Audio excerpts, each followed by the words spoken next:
in terms of reinstating a farm assurance program to make sure, in fact, that farmers can remain on the land. One of the best examples of the positive is the Michelle family. I talked to Vern the other day. Thank God they're into their 6th generation of family doing farming. And both their children and their grandchildren and probably their great-grandchildren are going to continue farming in Central Saanich, which is a fantastic scenario. They're not looking to develop their land and make a windfall profit. As far as I'm concerned, there's no other reason than self-interest for the Vantreight land to be developed. And I mentioned the major comment that was identified in the goals values statement. It's the worst example of promoting urban sprawl, locating development away from alternative transportation and public amenities, and destruction of a green buffer for agricultural land. We repeatedly hear that this is not agricultural land. Well, we don't just need agricultural land, we need buffers for agricultural land, and certainly Saanich has learned that the hard way. We didn't buffer land in Gordon Head, and consequently it went. We didn't buffer land in Cordova Bay, and consequently it went the way of development. Poor examples in Saanich of not the way to do things. And it certainly does not represent smart growth to go down this road. So finally, and I will wrap up, I want to absolutely urge each and every one of you to become involved directly. Citizen involvement is more important than ever. There is a public hearing, as you know, July the 14th at Central Saanich Council, and I would urge you also to participate fully in the Regional Sustainability Strategy update and to let both Central Saanich and the CRD know that you support the preservation of farmland in the region. Thank you.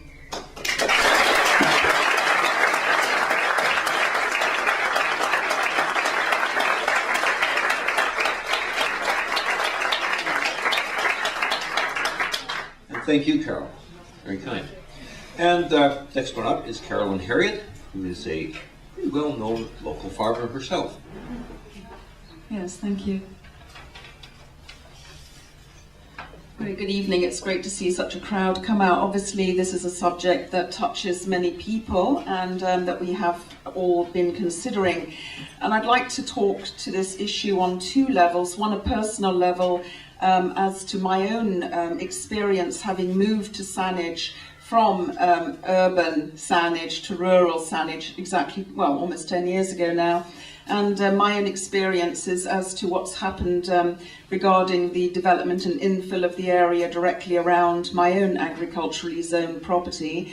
But and also I'd like to just touch on, considering I think what a lot of people are here tonight concerned about is a question which we probably all have in our minds, and that is the fact, number one, we live on an island, limited, surrounded by water, with limited resources, limited groundwater, limited land, but seemingly a regional growth strategy that seems to be encouraging development at almost breakneck speed from what I experience around me. And my question is this, simply, well, you know, yes, it's a very desirable place to live, and that's why we all came here. But what's going on right now as far as development is actually seemingly having a negative impact on the quality of life for those already on the island and even those coming to the island. And the question being that if we project forward, and we're talking, I think it's great that we're changing regional growth to sustainable growth. And if we are going to start thinking sustainably, one has to ask the question, with all these people coming to Vancouver Island, who is going to feed us in the future? And at the moment, it seems that many people are very dissatisfied, although we are luxuriating in the decadence of infinite choices when it comes to the supermarket. There are myriad choices of foods to be had, flown in from all over the world, but as someone said to me the other day, I want to know that I'm eating food that's travelled less distance than I do in a year. And at the moment, that is just not the case. And in the future, if we're going to talk about sustainability, it really is not a good idea to be basing the assumption that we are all going to continue to be fed in this way. So I'll just break this down. So I have questions and I have a few statistics to touch upon for this consideration. But just to go back, 10 years ago I moved from urban Saanich to rural Saanich, interestingly governed by the same bylaws, which is strange because that meant that as a person buying agricultural land, and unfortunately one of the few people that purchased agricultural land with the objective of actually using it for agricultural purposes, most of the people around me have their agricultural zoning for their horses.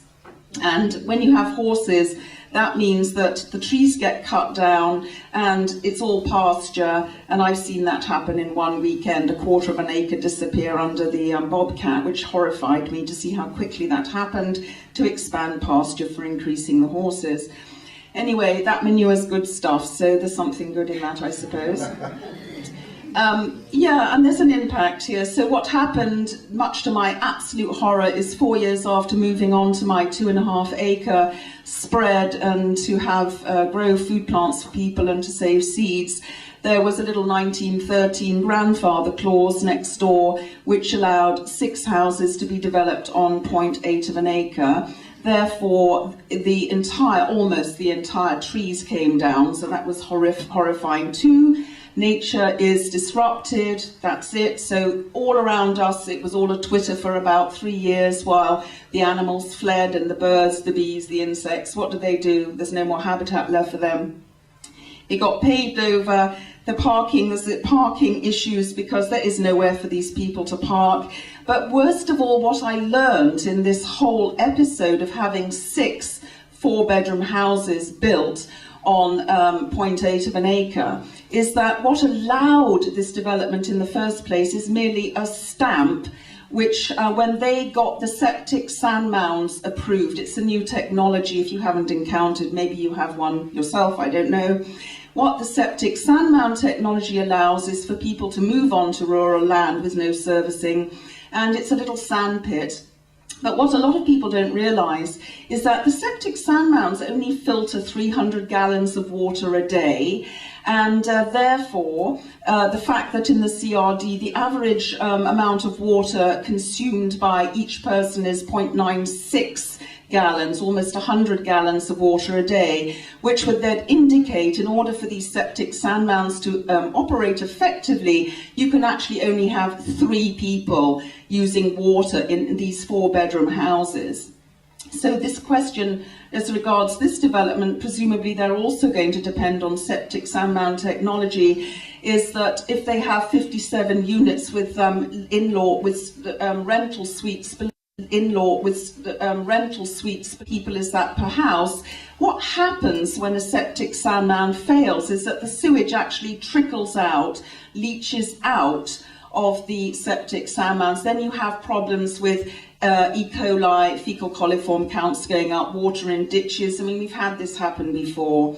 And if it's rocky, I don't know about the hilltop, that's actually not even recommended, you know, for such technology. When 35 neighbours around this 0.8 acre development were freaking out about what was going on here, freaking out in particular because the wells, I don't know how they managed to get away with this, were drilled 6 feet apart from each other, and technically you're supposed to have a water treatment plant if you have more than one home on a well to filter and treat the water. But what they did is they just dug 6 feet apart, 6 wells, obviously all tapping into the same aquifer, but worse than that, the fact is that the wells were actually drilled below the 6 septic sand mounds, and that is, according to the guidelines, something which is a total no-no.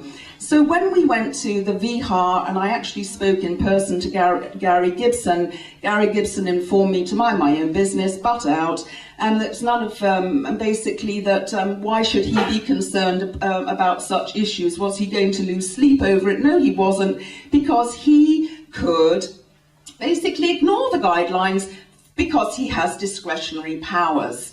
Well, then I said, in that case, I'm wasting my time. For 3 years, I've wasted my time talking to you for you to see reason on this issue, because you just wave it all off with your discretionary powers. Why do we have guidelines in the first place? I have no idea.